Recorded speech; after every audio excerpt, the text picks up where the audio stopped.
Hi everyone, I hope I'm audible and my screen is visible. Could someone confirm? Probably somebody can post in the chat box.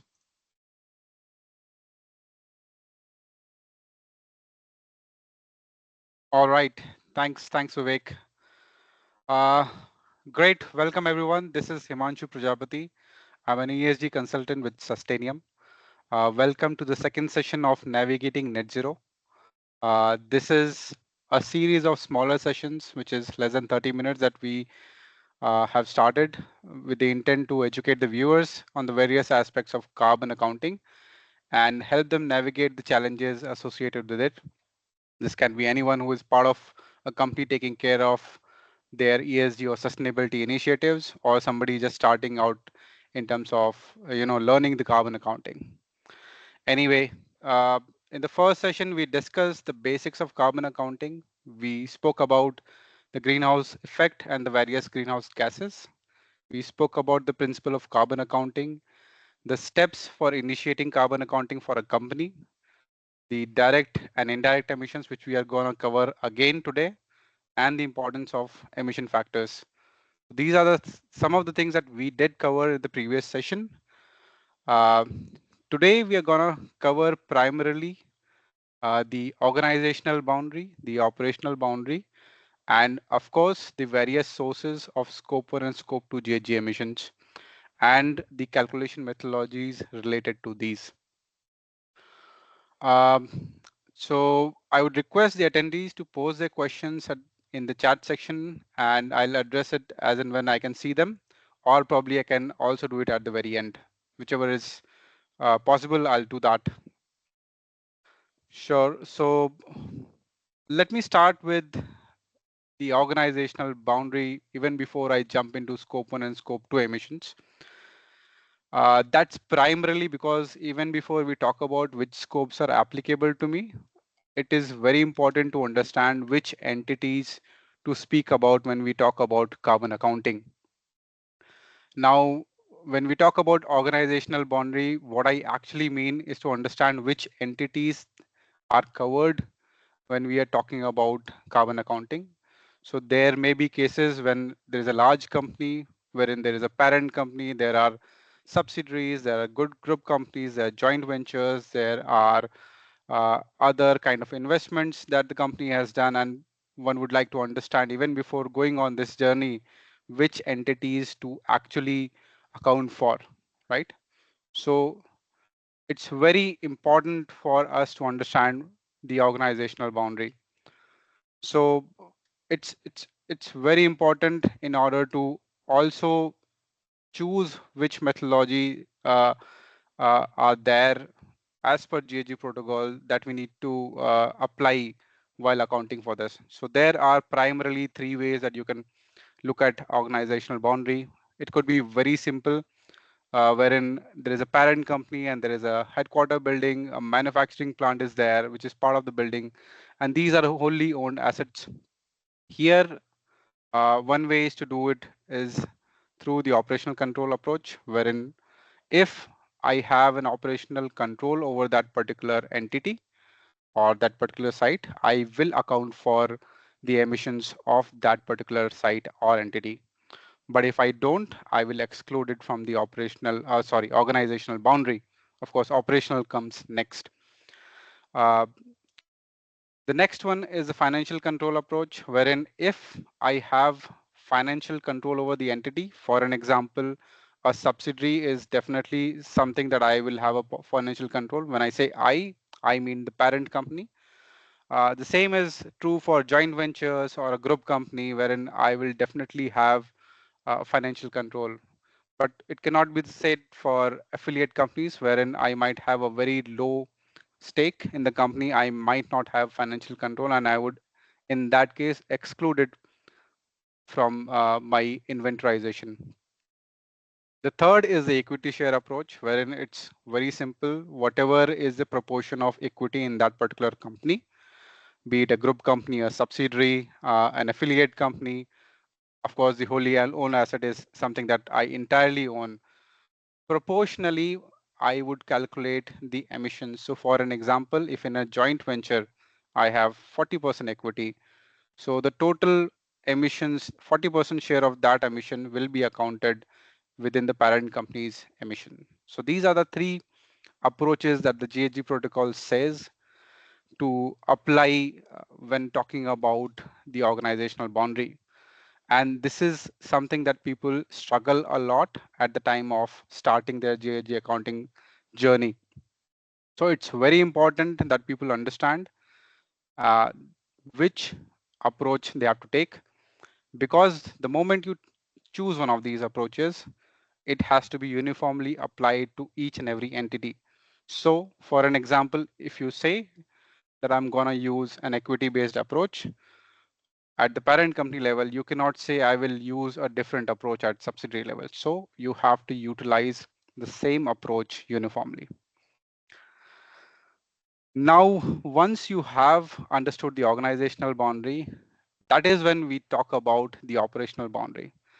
So the operational boundary is when we start talking about the direct and indirect emissions. Basically, these are the activities that are within a company's control or not within the company's control. So for an example, anything that you entirely own and operate, for an example, these could be company facilities, factories, anything that I have direct control on. So these are the activities which are directly related to my own operations.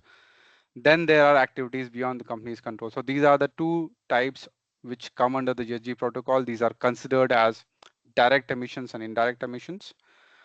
And what GHG protocol says is whether you have control over these activities or not, you have to account for both. So that is what we talk about in terms of accounting. We may later on say whether we have to report it or not based on, of course, regional or geographical requirements or statutory requirements. We may choose to uh, report only scope 1 and scope 2 and not do scope 3. We will definitely talk about these regional nuances as well. So having understood the operational boundaries as well as organizational boundary, we can now talk about the, the scope 1 and scope 2 emissions. Now, when we talk about scope 1 emissions, as we have seen earlier, these are the direct emissions related to a company's own facilities or transportation owned by the company. So there are, of course, many of these. So for an example, when we talk about the on-site fuel combustion, these could be related to electricity generation on site, or it could be steam generation on site.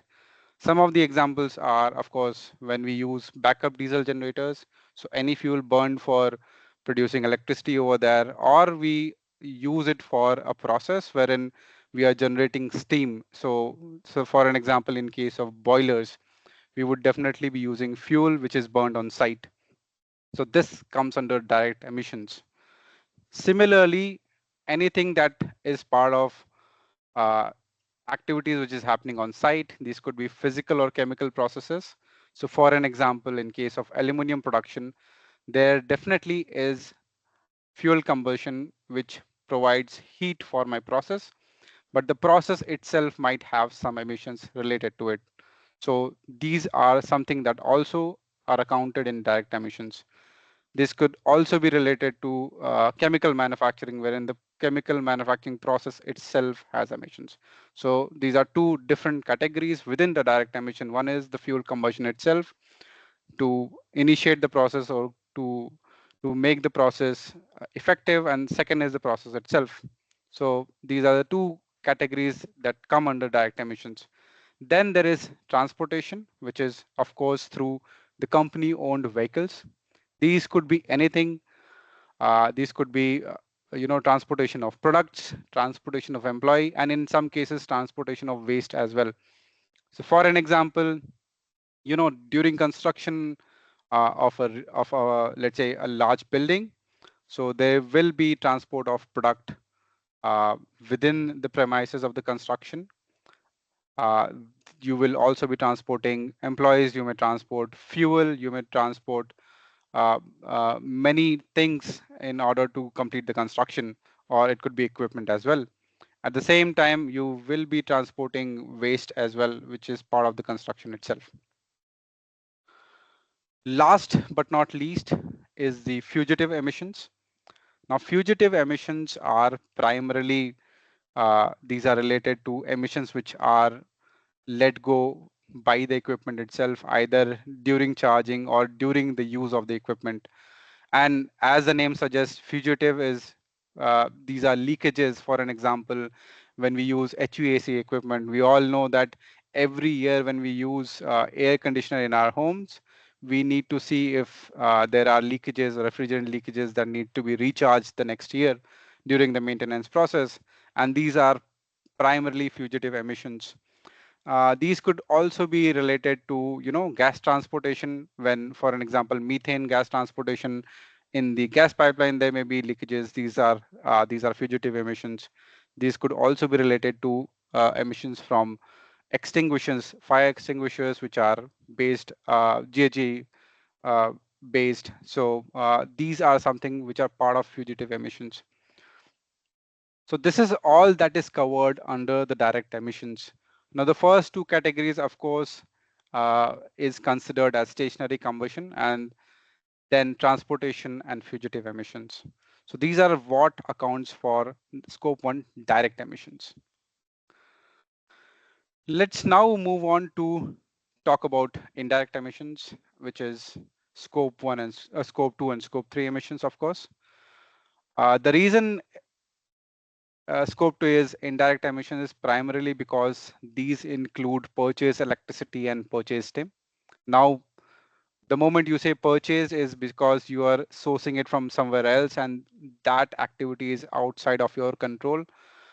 You are procuring either it from a distribution company or having a power purchase agreement with someone for procuring that power or steam.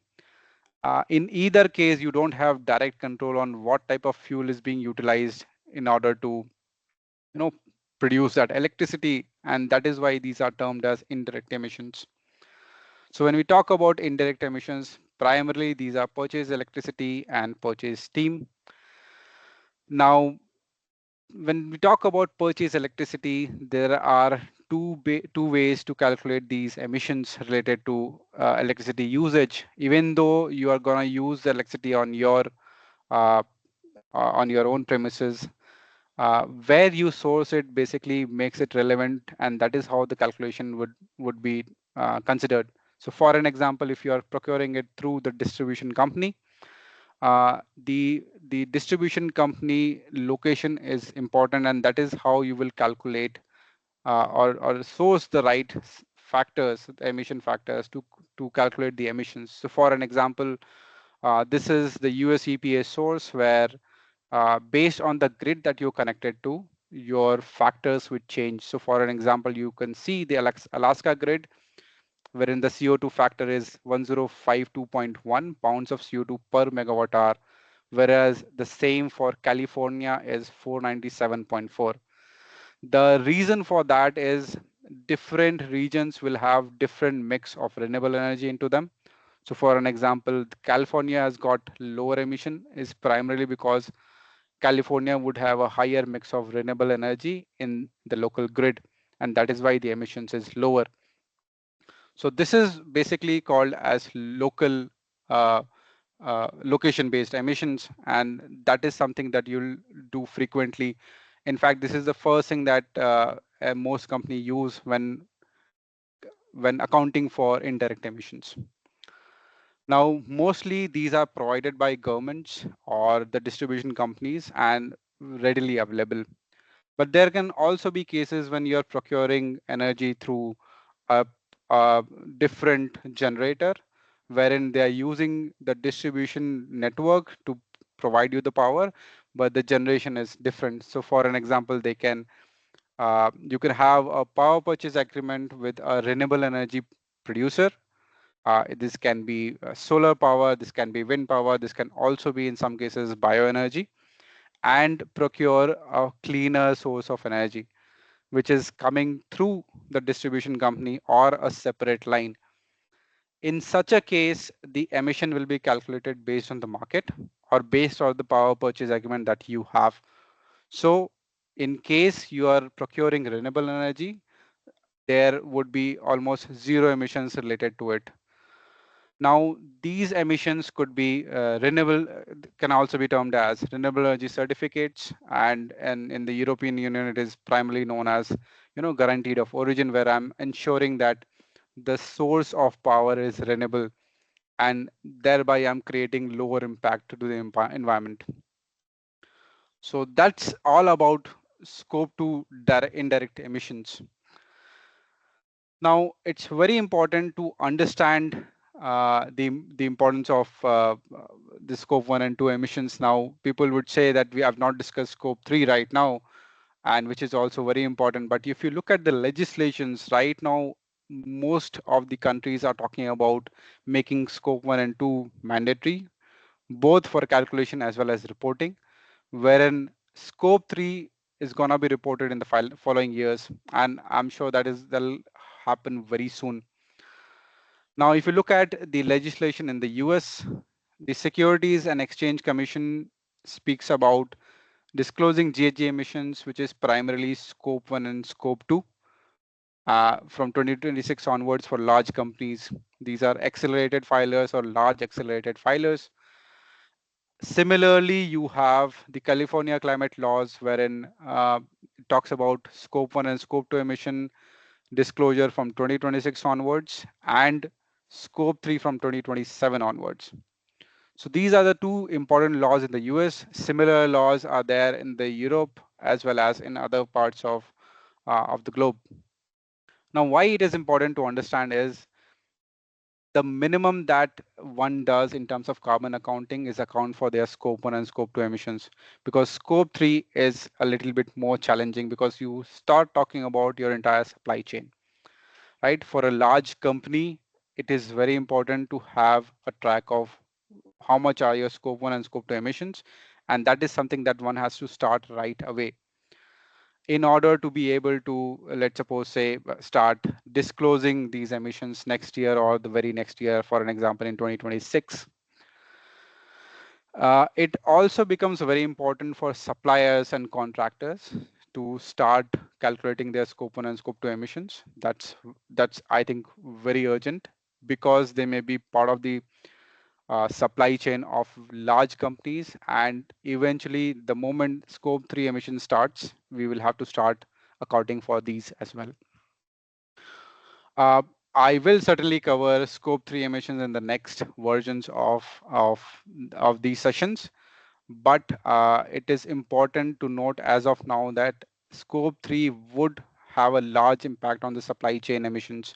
So the suppliers and contractors will be affected by scope 3 emissions the moment that becomes mandatory for compliance in terms of calculation and disclosure. Now, having discussed scope 1 and scope 2 emissions, I think it's very important to know that platforms such as Sustainable empower the users to easily calculate the scope 1 and scope 2 emissions based on geography, select the right emission factors, and ultimately help the users in understanding their scope 1 and scope 2 emissions and put targets and ultimately reduce it and meet those targets.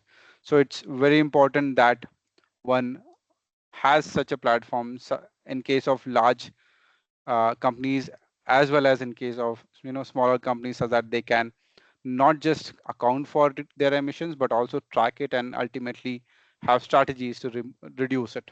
So mitigation is very important, because most countries are now moving towards reducing their emissions and mitigating them and having net zero targets, 2035, 2040, 2050. So these are very important for countries. To sum up, I think in the today's sessions, we've spoken about organizational boundary and its importance. It's very important to understand which entities that are coming under the reporting framework when we are talking about GHG inventorization.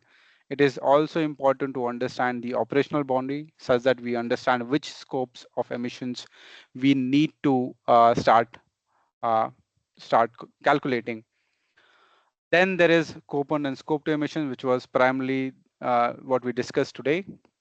So scope 1 to review, these are direct emissions from fuel combustion, process emissions, transportation and fugitive emissions.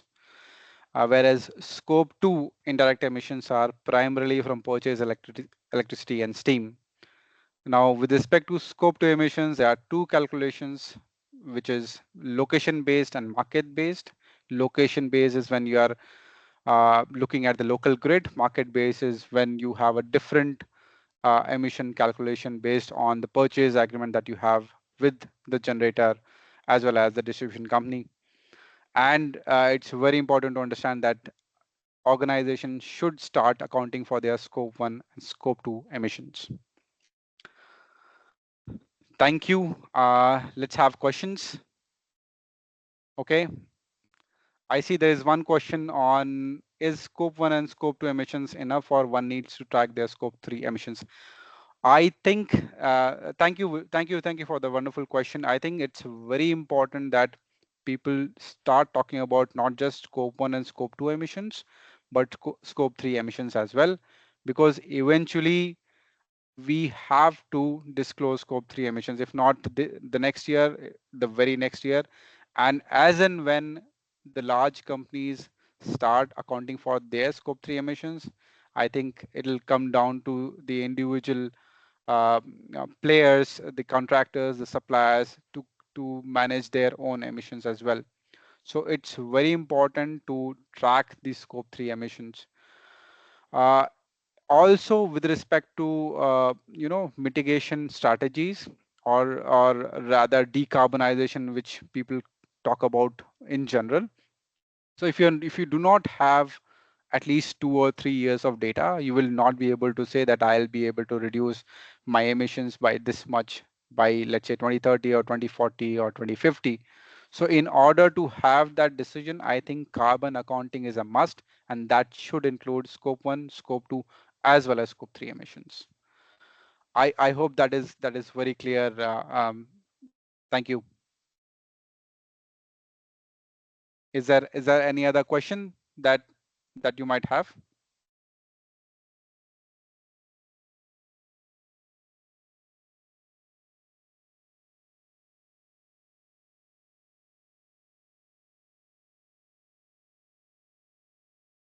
We'll probably wait for another minute if there are other questions.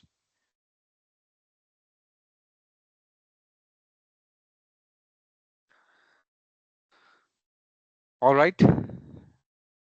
Since there are no questions, I think we'll close today's session. See you in the next one. Thank you.